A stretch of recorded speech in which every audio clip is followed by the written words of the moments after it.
Bonjour à toutes et à tous, je suis René Pelletier. Bienvenue sur ma chaîne et un grand merci à toutes celles et ceux qui s'abonnent et regardent mes vidéos.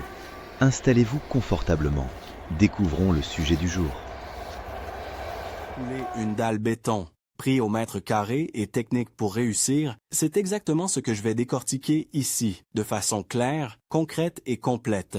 Parce qu'entre les tarifs annoncés au hasard, les conseils contradictoires et les erreurs qui ne pardonnent pas une fois le béton durci, il y a de quoi perdre beaucoup de temps et surtout beaucoup d'argent. Et si vous restez jusqu'au bout, vous saurez non seulement combien une dalle peut réellement vous coûter au mètre carré, mais aussi à quel moment on gagne de l'argent en faisant soi-même, à quel moment il vaut mieux déléguer, et surtout quelles sont les erreurs invisibles au départ qui peuvent provoquer fissures, affaissement, stagnation d'eau ou mauvaise tenue dans le temps. Le but, ce n'est pas juste de couler du béton, c'est de couler une dalle qui reste saine, plane et durable pendant des années. Quand on parle de prix au mètre carré pour une dalle béton, il faut déjà comprendre qu'il n'existe pas un tarif unique. Beaucoup de gens cherchent un chiffre rapide, du genre « Combien coûte une dalle au mètre carré ?» et on voit passer des montants très différents. En réalité, le prix dépend d'un ensemble de variables très concrètes. L'épaisseur de la dalle, la surface totale, l'accessibilité du chantier, la nature du terrain, la présence ou non d'un hérisson drainant, le type de ferraillage, le besoin en coffrage, la qualité du béton, le fait de commander du béton prêt à l'emploi ou de le fabriquer sur place, et bien sûr la main-d'œuvre si vous faites intervenir une entreprise. Pour donner un ordre d'idée cohérent, une dalle simple réalisée soi-même avec une bonne préparation peut revenir autour de quelques dizaines d'euros par mètre carré en matériaux. Mais dès qu'on ajoute livraison, treillis, film polyane, coffrage, location d'outillage, terrassement plus sérieux ou intervention d'un professionnel, le prix grimpe nettement. Si on fait faire, on peut très vite arriver dans une fourchette beaucoup plus élevée, surtout sur de petites surfaces où les frais fixes pèsent lourd. Ce que je conseille toujours, c'est de raisonner en coût global et non en simple prix du béton. Le béton lui-même n'est qu'une partie de la dépense. Prenons un cas concret. Si vous faites une dalle de terrasse de 20 mètres carrés sur 12 cm d'épaisseur, vous avez déjà 2,4 mètres cubes de béton. Rien que ce volume-là doit être correctement estimé. Ensuite, il faut ajouter la préparation du terrain, l'éventuel décaissement, la couche de forme, le compactage, le coffrage, le ferraillage, les joints si nécessaires, et le temps humain. C'est là que beaucoup se trompent. Ils calculent juste le béton et pensent avoir le vrai budget. Or, une dalle ratée ne coûte pas seulement plus cher, elle peut imposer de casser et recommencer. Et là, on ne parle plus d'économie, on parle de double dépense. Avant de couler quoi que ce soit, je commence toujours par définir l'usage exact de la dalle, parce que c'est cet usage qui dicte presque toutes les décisions techniques. Une dalle pour un salon de jardin ou un abri léger n'a pas les mêmes contraintes qu'une dalle pour un garage, une extension, un spa, un atelier avec charge roulante ou une zone de circulation de véhicules. Si la dalle doit recevoir un simple revêtement extérieur et supporter un usage piéton, on n'est pas sur les mêmes épaisseurs ni les mêmes exigences structurelles que pour une dalle qui devra encaisser du poids, des points de charge ou des sollicitations répétées. En pratique, on voit souvent des épaisseurs autour de 10 à 12 cm pour une dalle standard extérieure bien préparée, mais ce n'est pas une règle absolue valable pour tout. Plus le sol est médiocre, plus les charges sont importantes, plus il faut réfléchir sérieusement à la structure globale. La première vraie technique pour réussir une dalle béton, et celle que beaucoup négligent, c'est la préparation du support. Une dalle ne tient pas parce que le béton est fort, elle tient parce que l'ensemble support plus dalle est cohérent. Si le terrain est meuble, mal décapé, plein de matière organique ou mal compacté, même un très bon béton ne compensera pas ça. Je retire d'abord toute la terre végétale parce qu'elle est instable et compressible. Ensuite, je décaisse à la bonne profondeur en intégrant l'épaisseur de la dalle, mais aussi celle des couches sous-jacentes. Si je veux une dalle de 12 cm avec une couche drainante ou un hérisson, il faut que tout soit prévu dès le départ pour arriver à la bonne cote finale. Le hérisson, composé en général de gravier ou de tout venant adapté, permet d'avoir une base stable et drainante. Il faut l'étaler proprement, puis surtout le compacter. Le compactage est déterminant. Un support mal compacté, c'est un tassement futur presque garanti. Quand je travaille en extérieur, je fais aussi très attention à l'évacuation de l'eau. Une dalle parfaitement lisse, mais qui retient l'eau, est une dalle mal pensée. Il faut prévoir la pente si l'usage l'exige, notamment pour une terrasse. On parle souvent d'une pente légère, suffisante pour conduire l'eau sans créer d'inconfort. Cette pente doit être pensée avant le coulage, pas improvisée au moment du lissage. Si le coffrage est posé sans logique de niveau et sans repère clair, on risque de se retrouver avec une dalle qui a l'air correcte à l'œil mais qui conserve des flaques. Et ce type de défaut, on ne le voit parfois qu'à la première pluie. Le coffrage, justement, est une étape sous-estimée. Je le considère comme le moule de précision de la dalle. S'il est bancal, mal aligné, mal calé ou pas au bon niveau, tout le reste sera plus compliqué.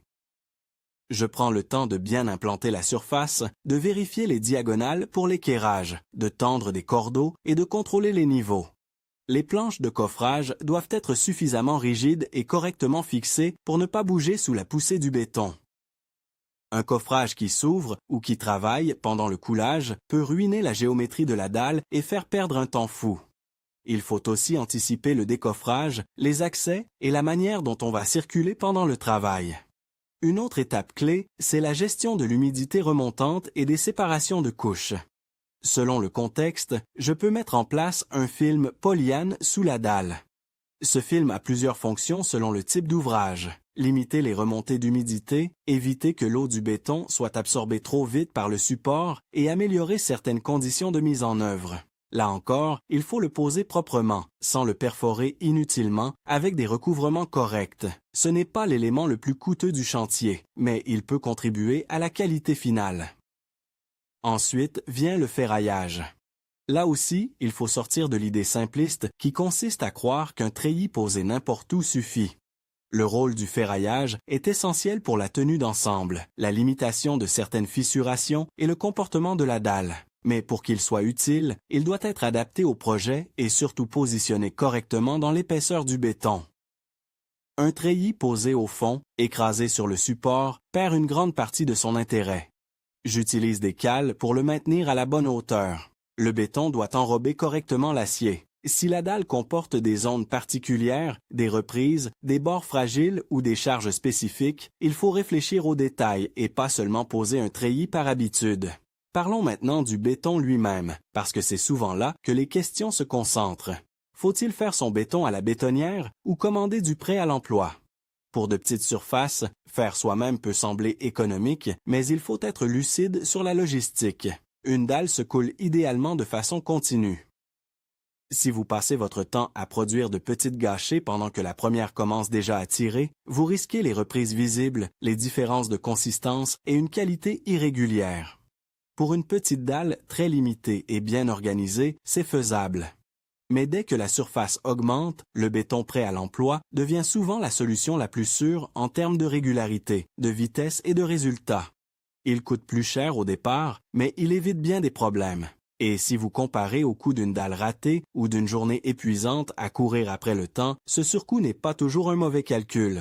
Si je dois préparer le béton sur place, je fais très attention au dosage et surtout à l'eau. Beaucoup de dalles sont fragilisées, non parce que le ciment manque, mais parce qu'on ajoute trop d'eau pour que ce soit plus facile à tirer. Un béton trop liquide est plus simple à mettre en place sur le moment, mais il perd en qualité, il s'égrège davantage, il peut fissurer plus facilement et sa résistance finale est pénalisée. Il faut une consistance adaptée, pas une soupe. Le dosage dépend du type d'ouvrage, mais ce qu'il faut retenir, c'est que la régularité est fondamentale. Chaque gâchée doit être cohérente avec la précédente. Si une partie de la dalle est faite avec un béton ferme et l'autre avec un béton très mouillé, le comportement ne sera pas homogène. Le jour du coulage, l'organisation fait une énorme différence. Je prépare tout avant de commencer. Accès, outils, règles, pelles, râteaux, taloches, éventuellement vibreurs si nécessaire, points de référence de niveau, circulation des personnes et même météo. Couler une dalle sous forte chaleur, en plein vent, ou à l'inverse sous pluie battante, c'est s'exposer à des difficultés importantes. Par temps chaud, le béton peut tirer trop vite en surface. Par temps humide ou froid, le séchage et la prise peuvent être perturbés. Il faut viser une fenêtre météo raisonnable, et il faut suffisamment de bras si la surface le demande. Une dalle se réussit beaucoup mieux quand chacun a un rôle clair au bon moment. Au moment de verser, je répartis le béton sans attendre qu'il s'accumule en un seul point. L'idée est de remplir progressivement, d'éviter les poches, de bien garnir les angles et d'approcher au plus près du niveau final, sans devoir déplacer des masses excessives ensuite. Je fais attention à ne pas dérégler le ferraillage en marchant dessus ou en tirant brutalement le béton. Puis vient le travail de mise à niveau. La règle est l'outil central ici. On s'appuie sur le coffrage ou sur des guides si le chantier est plus technique et on tire le béton en mouvement régulier pour obtenir une surface conforme à la cote voulue. C'est un geste simple en apparence, mais qui demande méthode. Si on manque de matière à un endroit, on recharge.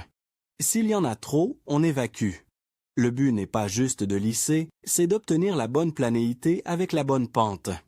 Après le tirage à la règle, il y a la finition, et là encore, il faut choisir en fonction de l'usage. Une surface trop lissée peut devenir glissante en extérieur. Une finition talochée peut être plus adaptée pour une terrasse ou une zone exposée à l'eau. Si la dalle doit ensuite recevoir un revêtement, les exigences ne sont pas exactement les mêmes que pour une dalle laissée brute. Il faut aussi comprendre le bon timing.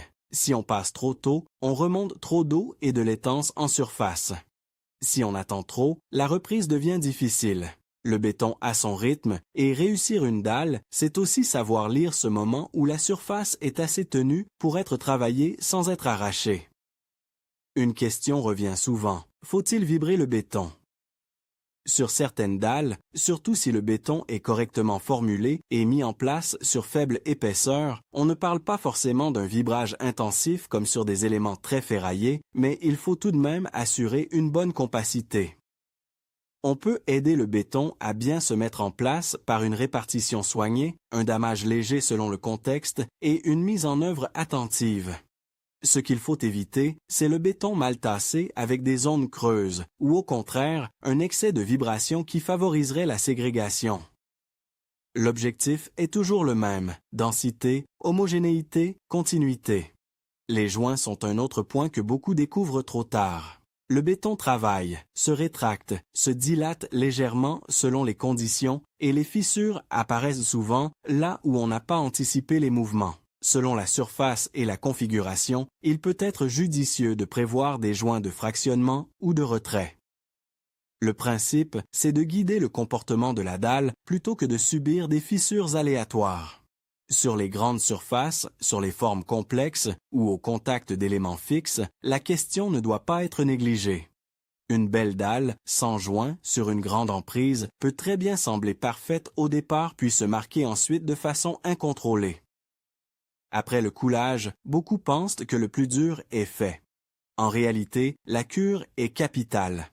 Un béton qui sèche trop vite n'a pas les meilleures conditions pour développer ses qualités. On confond souvent prise et séchage alors que le béton a besoin de temps pour hydrater correctement le ciment. Si la surface perd son eau trop rapidement, surtout par chaleur ou vent, on favorise les fissurations de retrait et une peau de surface plus fragile. C'est pour cela que je protège la dalle quand les conditions l'exigent. On peut limiter l'évaporation, ombrager, couvrir selon le contexte. Il faut aussi respecter les délais avant de marcher dessus, avant de décoffrer, avant de charger et encore plus avant de poser certains revêtements. Vouloir aller trop vite après le coulage est une erreur classique. Sur la question du prix au mètre carré, si je détaille un peu plus, je distingue toujours 3 grands scénarios. Le premier, c'est la dalle faite soi-même avec terrain déjà favorable, surface simple et accès facile. Là, le coût peut rester relativement contenu, à condition de ne pas sous-estimer les matériaux périphériques.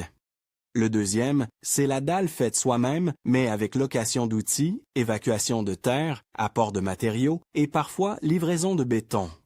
Le budget monte vite, mais reste intéressant si l'organisation est bonne. Le troisième, c'est la dalle confiée à un professionnel. Le prix au mètre carré est plus élevé, bien sûr, mais il intègre l'expérience, le matériel, la rapidité, souvent une meilleure qualité de finition, et surtout une responsabilité d'exécution. Ce n'est pas seulement acheter du béton, c'est acheter une prestation complète.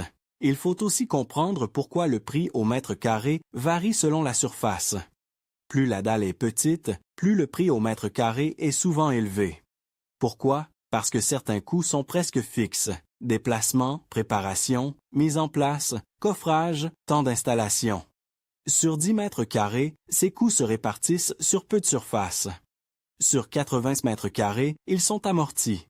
À l'inverse, certaines grandes surfaces exigent plus d'organisation, de joints, de main-d'œuvre et de matériel. Donc, la baisse n'est pas infinie. Le bon réflexe est donc de demander ou de faire un calcul basé sur le volume de béton, les couches préparatoires, l'armature, la complexité du chantier et le temps nécessaire, pas seulement de multiplier un tarif moyen trouvé en ligne. Il y a aussi des cas où une dalle paraît économique sur le papier mais devient coûteuse à cause du terrain. Si le sol est argileux, hétérogène, instable ou mal drainé, la dalle seule ne résoudra pas tout. Il faut parfois repenser la structure, renforcer la préparation ou consulter pour éviter des pathologies futures. L'erreur serait de vouloir économiser sur la base. Une dalle n'aime ni les tassements différentiels ni l'humidité mal gérée. On peut avoir une surface très propre visuellement et des désordres qui apparaissent plus tard. Le vrai prix d'une dalle réussie, c'est aussi celui de la tranquillité dans le temps. Parmi les erreurs les plus fréquentes que je vois, il y a d'abord le mauvais calcul de volume. Des gens commandent trop peu de béton, se retrouvent à finir dans l'urgence avec un mélange différent et créent une reprise faible ou visible. D'autres commandent beaucoup trop et paient inutilement, sans compter la gestion du surplus. Il faut calculer la longueur multipliée par la largeur multipliée par l'épaisseur en convertissant correctement en mètres, puis prévoir une petite marge raisonnable. Il y a ensuite l'erreur d'épaisseur irrégulière. Quand le support n'est pas bien préparé, on croit faire une dalle de 12 cm, mais on se retrouve avec des zones à 8, d'autres à 15. Le comportement n'est plus homogène. Une autre erreur majeure, c'est le support non compacté. Elle ne se voit pas le jour du coulage, mais elle se paie plus tard. Je vois aussi très souvent le mauvais placement du treillis, le béton trop mouillé, la pente oubliée, le lissage excessif en extérieur, le décoffrage trop précoce sur des bords fragiles, ou encore l'absence de protection pendant les premiers jours. Il y a également l'erreur psychologique classique, vouloir absolument tout faire seul pour économiser, alors que certaines étapes demandent de l'aide. Une dalle, surtout au-delà d'une petite surface, ne laisse pas beaucoup de marge à l'improvisation. Il faut être prêt avant le premier coup de pelle comme avant l'arrivée du camion. Si je devais résumer la logique d'une dalle réussie, je dirais qu'elle repose sur 5 idées simples. D'abord, un usage clairement défini. Ensuite, un sol préparé et compacté. Puis, une structure cohérente avec la bonne épaisseur et le bon ferraillage. Après cela, une mise en œuvre rapide, régulière et bien organisée. Enfin, une cure sérieuse et le respect des temps. Dès qu'on néglige un de ces maillons, on dégrade le résultat. À l'inverse, même sans être un professionnel du béton, on peut obtenir une dalle très correcte si on respecte les principes et qu'on n'essaie pas de brûler les étapes. Pour ceux qui hésitent entre faire eux-mêmes et faire faire, mon avis est assez simple. Si la surface est modérée, l'usage n'est pas structurellement critique, le terrain est sain, l'accès est facile et que vous êtes bien préparé avec de l'aide le jour J, le faire soi-même peut être pertinent.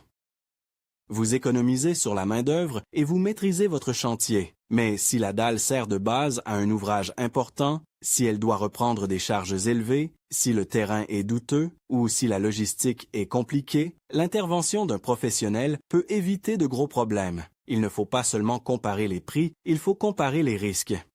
Un dernier point important concerne le temps. On entend souvent dire qu'une dalle est sèche en quelques jours.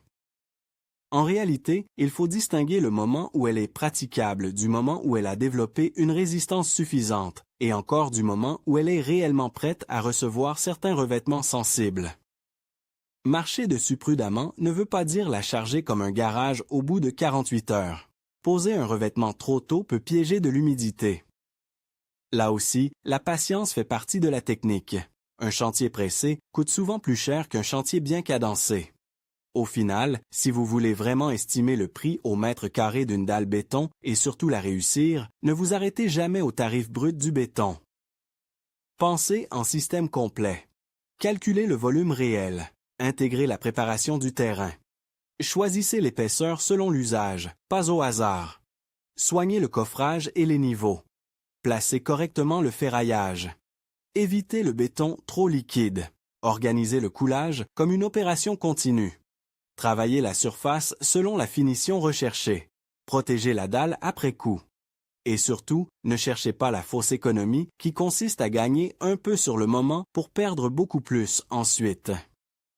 Une dalle béton réussie, ce n'est pas seulement une plaque grise au sol, c'est une base fiable pour tout ce qui viendra au-dessus, autour et dans les années à venir.